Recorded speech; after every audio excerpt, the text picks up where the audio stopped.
തെരഞ്ഞെടുപ്പ് ചൂടുകളിലേക്ക് പോകുമ്പോൾ തീർച്ചയായിട്ടും കഴിഞ്ഞ 3 തവണയും കോഴിക്കോടിനെ പ്രതിനിധീകരിച്ച് പാർലമെൻറ്റിലെത്തിയ MK രാഘവൻ, അദ്ദേഹത്തിൻ്റെ വീടിന് മുമ്പിലാണ് UDFൻ്റെ സ്ഥാനാർത്ഥിയാണ്. രാഘവേട്ടൻ്റെ പ്രിയ പത്നി ഉഷേച്ചി ഉണ്ട് ഇവിടെ.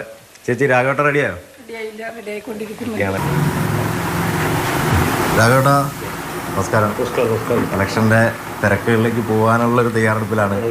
എന്തായാലും കുറച്ച് നേരം ഇത് നമ്മളൊരു എന്താ പറയുക, ഇന്നത്തെ വിശേഷങ്ങളും എന്തൊക്കെയാണ് പരിപാടികളെന്നൊക്കെ അറിയാൻ വേണ്ടിയിട്ടാണ്. എവിടെ വരെ എത്തി കാര്യങ്ങളൊക്കെ? തേർഡ് റൗണ്ട് വരെ കഴിഞ്ഞു, എല്ലാ സ്ഥലത്തും പോയി. തീർച്ചയായിട്ടും ഈ ഒരു തെരഞ്ഞെടുപ്പ് കാലം എന്ന് പറയുമ്പോൾ ഇപ്പോൾ രാഘവേട്ടനെ സംബന്ധിച്ചിടത്തോളം ഇത് ഒരു തിരക്ക് പിടിച്ചൊരു സമയമാണ്. വീട്ടുകാർ എങ്ങനെയാണ് ഈ ഒരു സിറ്റുവേഷൻ? അവർക്ക് ടെൻഷനാണോ, അതോ അല്ലെങ്കിൽ ഇത് സ്ഥിരമായിട്ട് അവർ വർഷങ്ങളായിട്ട് കാണുന്നൊരു ഇതായതുകൊണ്ട്?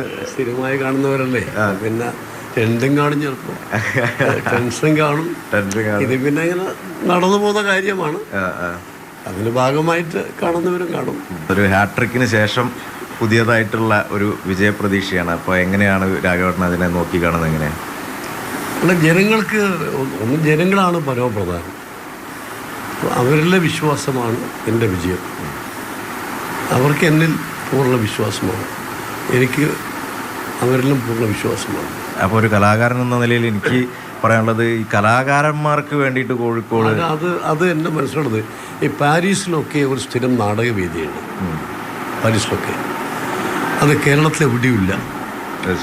കേരളത്തിലെ സ്കോപ്പുകൾ ഏറ്റവും സാധ്യതയുള്ള കോഴിക്കോടാണ്.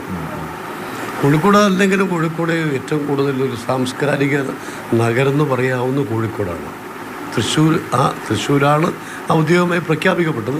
അത് മാത്രമല്ല, നമ്മളെ കോഴിക്കോട് ഫുഡ് എന്ന് പറയുന്നത് നമ്മളിപ്പോൾ എവിടെ ചെന്നാലും ഏറ്റവും കൂടുതൽ ആളുകൾ ചർച്ച ചെയ്യുന്നത് കോഴിക്കോട് ഫുഡാണ്. അല്ല, രാഘവേട്ടൻ്റെ കോഴിക്കോട് ഇഷ്ടപ്പെട്ട വിഭവം എന്താണ്? എനിക്ക് ബിരിയാണി ഇഷ്ടമാണ്. ഒരു നാടൻ സ്റ്റൈലിലുള്ള ഭക്ഷണമാണ് എനിക്ക് കൂടുതൽ താല്പര്യം. എന്തായാലും സന്തോഷമാണ്. നമ്മളെ രാഘവേട്ടന് ഒരു 3 വിജയങ്ങൾക്ക് ശേഷം ഒരു 4ാം വിജയം പ്രതീക്ഷിച്ച് ഇത്തവണത്തെ ഇലക്ഷൻ ഇറങ്ങുമ്പോൾ എല്ലാവിധ ആശംസകളും തിരക്കുകളിലേക്കാണ് പോയിക്കൊണ്ടിരിക്കുന്നത്. അപ്പോൾ ഒരു കുറഞ്ഞ സമയം നമുക്ക് വേണ്ടി ചെലവഴിച്ചതിന് ഒരുപാട് സന്തോഷമാണ്.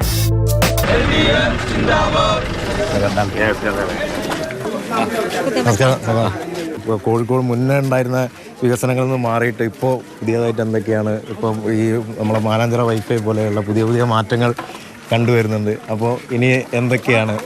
കോഴിക്കോടിന് ഒരുപാട് വികസന ആവശ്യങ്ങളുണ്ട്. കോഴിക്കോട് ഒരു ഇൻ്റർനാഷണൽ സ്റ്റേഡിയം കോഴിക്കോടിൻ്റെ ആവശ്യമാണ്. റെയിൽവേ സ്റ്റേഷൻ്റെ വികസനം, വിമാനത്താവള വികസനം. കോഴിക്കോട്ടല്ലെങ്കിലും കോഴിക്കോട് വിമാനത്താവളമാണ്. കോഴിക്കോടിന് ഒരു കേരളത്തിന് കിട്ടേണ്ട എയിംസ് കോഴിക്കോട് ജില്ലയിലാണ് സ്ഥാപിക്കാൻ തീരുമാനിച്ചത്. അതിന് ഇതുവരെ അനുമതി കിട്ടിയിട്ടില്ല. ഇതുപോലെ ഒരുപാട് പ്രശ്നങ്ങളുണ്ട്. ഇതിനെല്ലാം ഒരു ശക്തമായ ഇടപെടൽ ആവശ്യമാണ്. കലാകാരന്മാർക്കും സ്വതന്ത്രമായി പ്രവർത്തിക്കാൻ കഴിയാത്തൊരവസ്ഥയാണ് ഇന്ത്യ രാജ്യത്തുള്ളത്. കലയെല്ലാം മോൾഡ് ചെയ്യപ്പെടുകയാണ് RSS. എല്ലാം അവരുടെ രാഷ്ട്രീയത്തിനനുസരിച്ച് വേണം, അല്ലാത്ത ഒരു കലയും ഒരു ശാസ്ത്രവും രാജ്യത്തിന് വേണ്ടെന്നുള്ള നിലപാടാണ്. അതിനെതിരായിട്ടാണ് ജനാധിപത്യ കലാകാരന്മാരെല്ലാം ശബ്ദമുയർത്തുന്നത്. അപ്പോൾ കോഴിക്കോട് ഒരു കൃത്യമായൊരു പ്ലാറ്റ്ഫോം ഇനി പ്രതീക്ഷിക്കാമോ കലാകാരന്മാർ? തീർച്ചയായിട്ടും അന്താരാഷ്ട്ര തലത്തിൽ കലാകാരന്മാർക്ക് പെർഫോം ചെയ്യാവുന്ന വിധത്തിലുള്ള സംവിധാനം വേണ്ടതുണ്ട് എന്നാണ് എൻ്റെ അഭിപ്രായം. അത് നമ്മളെല്ലാവരും കൂട്ടായി ആലോചിക്കേണ്ടതാണ്.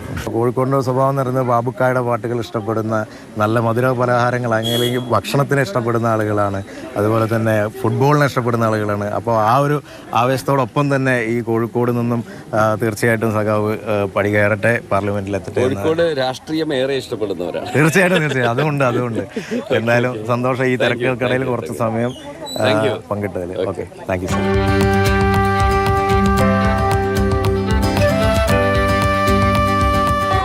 നമസ്കാരം. നമസ്കാരം. നല്ല വിശേഷം. നല്ല വിശേഷം, സുഖമായിരിക്കുന്നു. പുറത്ത് നല്ല ചൂടാണ്, ഇലക്ഷൻ്റെ ചൂടാണ്. എന്തൊക്കെയാണ് പുതിയ? നല്ല ചൂടാണ്. ഇലക്ഷൻ ചൂടിനെ കുറിച്ച്? ചൂട് കുഴപ്പമില്ല, ഇലക്ഷൻ ചൂട് നമുക്ക് സഹിക്കാം. പുറത്തെ ചൂടാണ് സഹിക്കാൻ പറ്റുന്നത്. എങ്ങനെയാണ് കേരളത്തിലെ ഈ ഒരു സാഹചര്യത്തെ എങ്ങനെ കാണുന്നത്? കേരളത്തിൽ മുമ്പൊരിക്കലും ഇല്ലാത്ത തരത്തിലുള്ള വലിയ ഒരു പ്രോ മോഡി വേവ് ഈ പ്രാവശ്യമുണ്ട്. അത് പ്രധാനമന്ത്രി കഴിഞ്ഞ ഒരു 6 മാസം തുടർച്ചയായിട്ട് കേരളത്തിൽ അദ്ദേഹം യാത്ര ചെയ്യുന്നുണ്ട്. ആ യാത്രയിലെല്ലാം ഞങ്ങൾ കാണുന്ന ഒരു കാര്യം, BJPയുടെ സർക്കിളിന് വെളിയിലുള്ള ഒരു പബ്ലിക്ക് അദ്ദേഹത്തെ കാണാൻ വേണ്ടി വരുന്നുണ്ട്.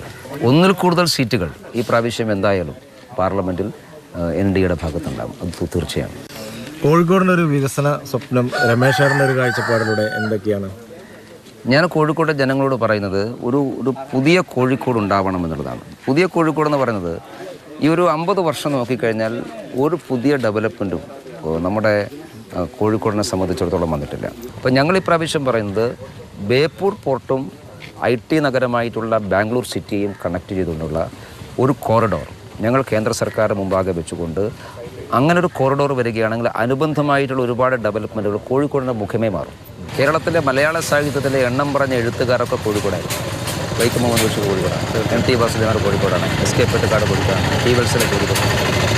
പക്ഷേ ആ സാഹിത്യകാരന്മാരെല്ലാം ഉണ്ടെങ്കിലും അതിനനുസരിച്ചുള്ള സാഹിത്യത്തെ പ്രോത്സാഹിപ്പിക്കുന്ന ഒരു സംവിധാനം. രമേശ് ചേട്ടൻ നന്നായിട്ട് പാട്ട് പാടുന്ന ആരോ പറഞ്ഞൂടെ? അപ്പോൾ നമ്മളെ ഞാൻ ചെയ്യാത്ത ഒരേ ഒരു കാര്യം അതാണ്. ഞാൻ നന്നായിട്ട് പ്രസംഗിക്കാം, എനിക്ക് കുഴപ്പമില്ല. പാട്ട് പാടാൻ പറ്റില്ല. പാട്ട് പാടിയാൽ എനിക്ക് കിട്ടാനുള്ള വോട്ട് കൂടി പോകും. ഓക്കെ. അപ്പോൾ ഞാൻ അഭിനയിക്കാറുണ്ട്. ആണോ? ഞാൻ നന്നായിട്ട് നാടകത്തിൽ അഭിനയിക്കുന്ന ആളാണ്. ആഹാ. അപ്പോൾ തീർച്ചയായിട്ടും ഞാനിപ്പോൾ അത് മുമ്പ് പറഞ്ഞു. രാഷ്ട്രീയത്തിലേ അഭിനയിക്കാത്തുള്ളൂ, നാടകത്തിൽ നന്നായിട്ട് അഭിനയിക്കാറുണ്ട്.